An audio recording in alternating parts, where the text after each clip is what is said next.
Hey folks, Roland Martin here, and welcome to my YouTube channel. You know, lately I've been trying something different. I have a lot of little stories, little anecdotes, and what was successful for me years ago was I wrote a book called Roland Martin's 101 Bass Catching Secrets, and it was little stories that I had for the last 30 or 40 years of my fishing, and some of them were really cute and really precious, and some of those stories in the book are what I'm talking about now. And I have a lot of response from it. A lot of people really like the little stories I have. And one story that comes to mind right now I think is appropriate because my son Scott just won the big B.A.S.S. invitational on Lake Okeechobee just this last week with a record-setting 91 pounds of fish for 3 days. And it kind of brings me back to the point that I remember the first tournament I ever fished. And it was back in February, well, actually it was actually January of 1970. That's going back a long ways. And what was so cute was there were a lot of problems. I was just a new kid on the block. I'd been guiding down in Santee Cooper, and I was a really good fisherman. I was a really good guide. I was catching both bass and stripers right and left, but I'd never fished a tournament. So I didn't know just anything about the rules. I didn't know the how to get along with my partners. I didn't know how to anything about the tournament format at all. So anyway, what I did, I was guiding at Santee Cooper at the time. So I took my little bass boat down to a Toledo Bend Toledo Bend in Louisiana. And Toledo Bend is a big 190,000 acre reservoir on the Texas Louisiana border. It's just full of fish. And at the time, the B.A.S.S tournament had a 15 bass limit. If you can believe it or not, you could keep 15 bass, and there was no catch and release at the time, just 15 bass. So anyway, I went down there 2 weeks early. The first guy I met of any consequence was Forrest Wood. Forrest Wood, the great boat builder of a range of boats. I met him. He was down there practicing. I met Bobby and Billy Murray, these two twin brothers from Hot Springs, Arkansas. That was really cool. I met Bill Dance. I met Jerry McInnes. I met some of these really top-notch fishermen that I'd just been reading about in the Bassmaster magazine, but I'd never fished a tournament. Well, my thought was to go down there and practice for like 2 weeks. See, this was before a cutoff of only 3 days. Now there's a cutoff. You can only practice for a couple of days. But at the time, I could go for as long as I wanted. So I went down there 2 weeks early. Now, let me tell you a little bit about my story at Santee first. I was a striper guide and a bass guide at Santee Cooper, and one of the big ways of catching them was a Hopkins spoon. I'd take a Hopkins 75 on a 20-pound test line, drop it down with a rod kind of like this. It was a 7.5-foot rod or 7-foot rod, and I'd just jig a spoon. I'd go over the side of the boat, and I'd just jig a spoon, and I'd jig it up like this, and then I'd let it flutter down. I'd put a little back pressure on the spoon and flutter it up and let it down. Now, on the river channels and on the creek channels at Santee Cooper, the bass and the striped bass would really hit a spoon. And I was an expert at looking at my depth finder, finding that drop off, taking my spoon and dropping it near the drop off, and finding schools of fish. Well, what happened was I went to Toledo Bend, and I figured, well, hey, gosh, I'm really catching so many fish at Santee. I'll rig up my spoon rod. Not only did I have one spoon rod, but I had 3 spoon rods. And the reason why I had 3 spoon rods was that once you get into a school of fish and they're on a river ledge, you'll see them on the depth finder, a whole bunch of them down there. Bam, you catch one, you pull it up with your polarized glasses like I have on. I look over the side of the boat, and I'll see a whole bunch of them in the water. At that point, I'll just take this fish and drop it in the boat. There was no rules at the time about that. I could just drop it in the boat like this. And then I'd pick up another rod, brand new rod, a spoon, drop it in the water, catch another one, throw it in the bottom of the boat, take up another rod, pick it up, and I'd have 3 rods, and I'd have fish flopping all over the place. It was just pandemonium kind of deal. But anyway, that was my technique at Santee Cooper. So I get to Toledo Bend, and sure enough, I go out on the river channel in the Sabine River, and up just above the Pendleton Bridge, there's a big bunch of chicken coops on the Texas side. And right on the river channel itself, on the edge of it, the fish were schooling. Occasionally in the afternoons when it was warm, you'd see them come up and splash and chase shad. And then they'd go down and hang on the edge of that river channel. Well, what I did was in the warm-up, I went and took my spoon, and sure enough, I found 2 or 3 places that were really good. Then I went back into the timber, and I found a little high spot, a little high hill with some trees on it, and I caught some fish there. Well, anyway, the tournament came along, and it was the first day of the tournament, and I draw this guy, Joe. I'm not going to mention his last name because I don't want to compromise his name. And Joe was kind of actually a mafia guy. He had an Italian name as the last name, and he was a big blowhard guy, about 6'5", weighs about 260 pounds, very, very intimidating, super intimidating. He said, "Have you ever fished a tournament, Martin?" And I said, "No, sir." He said, "Get in the back of the boat. We're taking my boat. You can sit in the back of the boat." Well, I had a boat, and I wanted to flip a coin, or I wanted to have some kind of a choice of where we go, or at least talk about it. And no, he said, no, I got it all figured out. Just sit in the back boat. He figured that I had no knowledge or no technique knowledge at all about how to fish the Toledo Bend. He said, "Just get in the back of the boat." Okay, we get out to the river channel. It happened to be one of the spots, near one of the spots where I'd been catching schooling fish. Joe took a worm and threw it out there. He's piddling with the worm. I'm watching the depth finder in the back of the boat. I'm back here, and he's running the trolling motor, and I'm sitting here in the back of the boat, and I'm looking at my depth finder right here. And sure enough, I see on the depth finder, I see the edge of the river channel, and I drop my spoon down, and sure enough, I see some fish. Bam, I catch the first one. I get it, throw it in the boat. I pick up my second rod and drop it down. Catch the second one, throw it in the boat, catch my third rod, drop my spoon down. Again. In the meantime, Joe's piddling with this worm. I got 3 or 4 bass now in the boat. Now the limit's 15. Okay. First thing Joe says is, "Boy, that spoon's working pretty good." And I said, "Yeah, it's pretty good." About that time, I catch my 4th or 5th fish. And he says, finally, he says, well, Roland, you got any more spoons?" I said, "Yeah, I think so, Joe. I think I might have a spoon." So he said, "Okay." He said, "Can I get one?" I said, "Sure, Joe." And I had one of these big Umpco tackle boxes. Years ago, back in the 70s, they had these big 6-draw tackle boxes. You'd open them up, and there'd be a draw here, and a draw here, a draw here, a draw here, a draw here. And it would all fold into this great big box.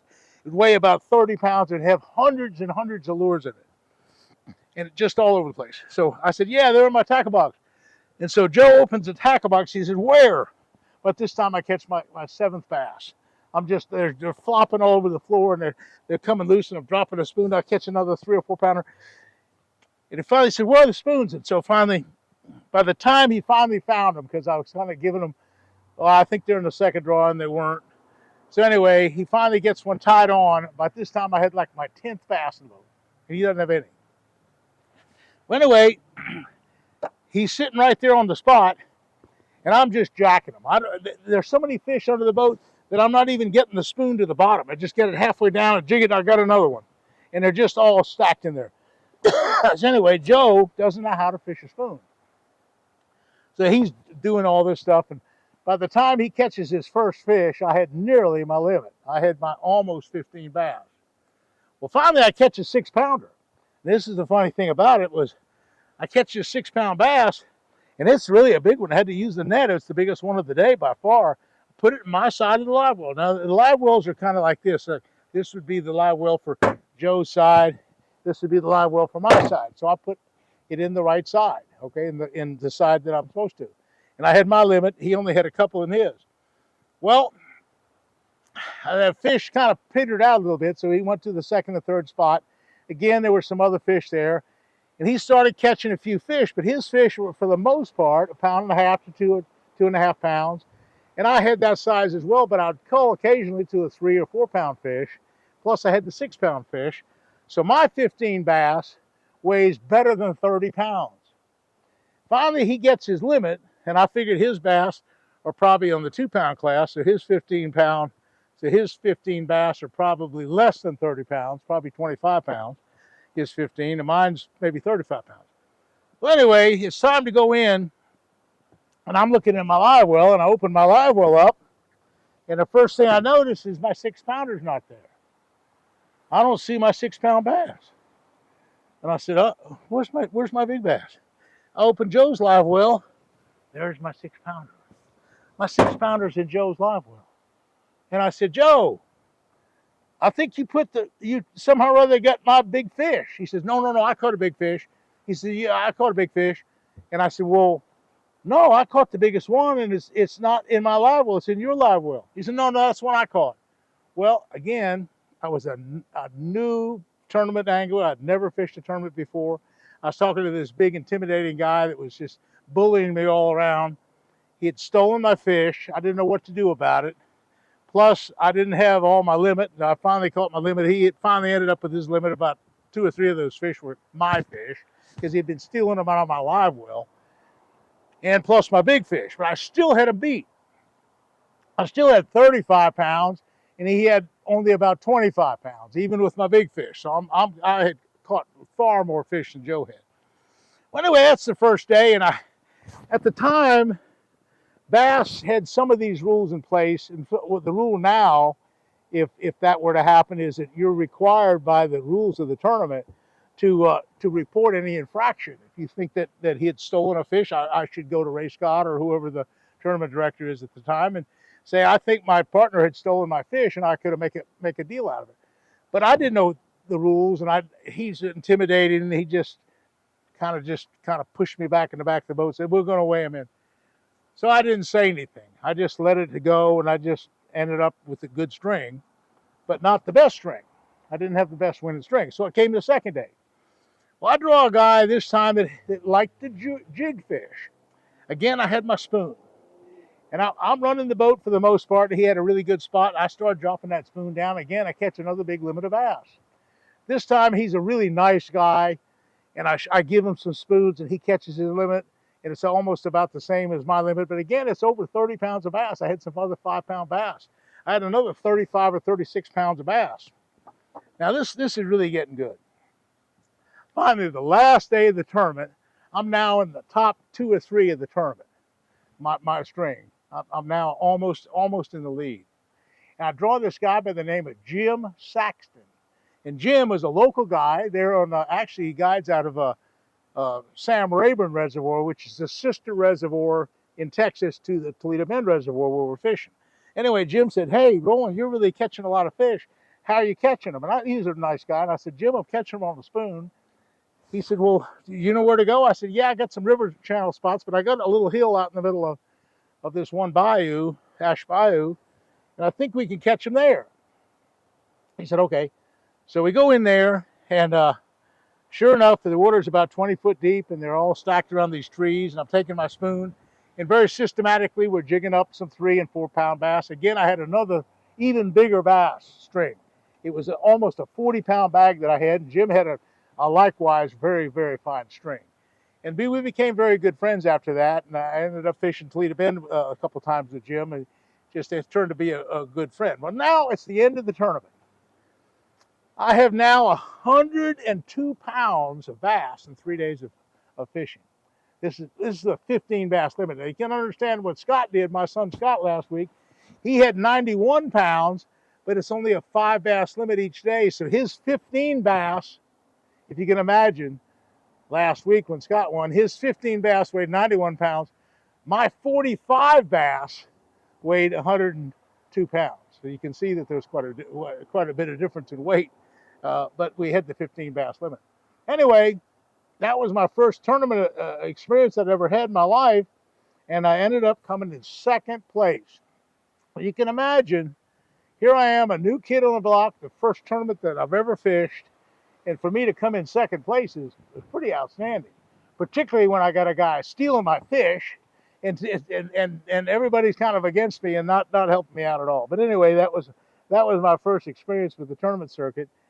And to go a little bit farther, I'm just going to go just one step farther.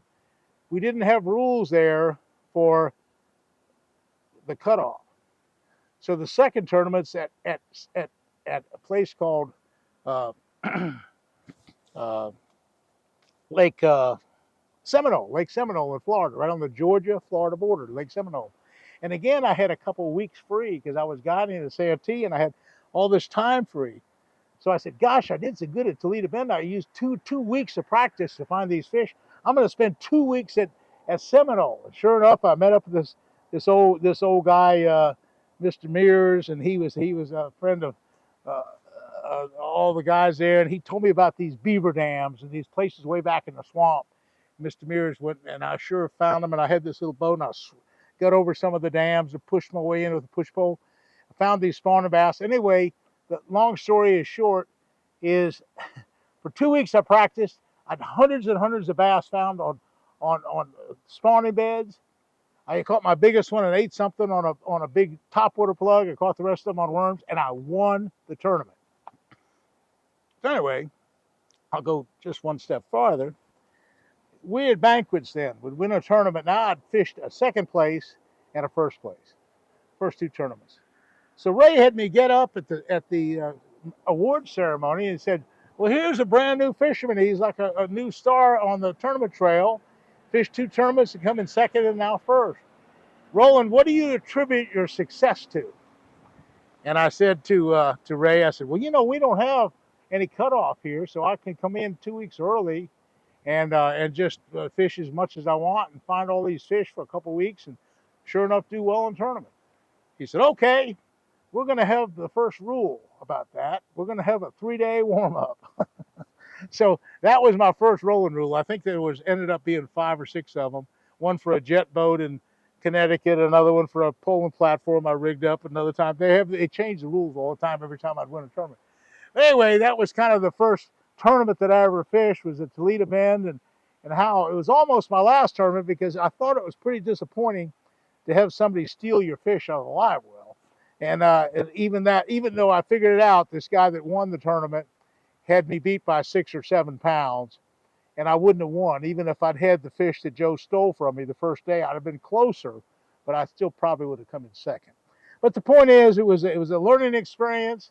It was my first tournament, and it was quite a tumultuous experience as well. So anyway, these little stories are really cool. I just to get excited. It's a windy day today, and I couldn't fish. I'm here at Fellsmere. Wind's blowing 20, 25 miles an hour.